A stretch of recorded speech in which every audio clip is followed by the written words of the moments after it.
কয়েকদিনের মধ্যে মাইন্ড কীরকম হয়ে গেছে কিছু বুঝতে পারছি না, প্রফেশনালি কোনো কাজ করতে পারছি না, পার্লারে যেতে ইচ্ছে হচ্ছে না, কোনো কাস্টমার এলে বলছি যে পরের দিন করবো। মানে মাইন্ডটা কী হয়ে গেছে নিজেও বুঝতে পারছি না। একটা আতঙ্ক, একটা ভয়, অস্থিরতা, আক্ষেপ, এগুলো সবসময় মাইন্ডের মধ্যে মনে হচ্ছে চলছে। ভালো লাগছে না ঘরে কিছু। রিসেন্ট আমরা সকলেই জানি, কম বেশি নয়, আমরা ভারতবর্ষে বিদেশে সকলেই জেনে গেছি আরজি করে ঘটনা নিয়ে। তো সেই কারণে প্রত্যেকটা মানুষ স্যাড আছে জানি। তো বাড়িতে প্রচুর আতঙ্ক, একটা ভয় কাজ করছে। দিনে বলো, রাতে তো দূরে থাক, আমি তো দিনে একা থাকি। তো জাস্ট আমি রান্না করছি, সেখানে মনে হচ্ছে যে কেউ দাঁড়িয়ে আছে। মানে কেমন একটা মনে হচ্ছে বলে সেটা বোঝানো যাবে না। প্রচুর মানে ভয়ে আছি, কারণ বাড়িতে আমি একা থাকি আর আমি নিচে থাকি। তবুও মনে হচ্ছে ঘরের মধ্যে আমি প্রবেশ করতে পারবো না। আমি সারাদিন ডাইনিং রুমে বসে আছি।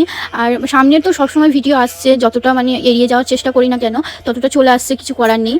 কারণ কি বলতো, একটা যদি এরকম সবসময় মাথার মধ্যে ঘুরতেই থাকে না, আমাদের কোনো কাজে কিন্তু মন বসবে না, রান্না করতেও ইচ্ছে হচ্ছে না, কোনো কিছু কাজেও মন বসছে না। তো সেদিন ছিল সানডে, তো বড়মশাইকে বললাম চলো ঘুরে আসি একটু।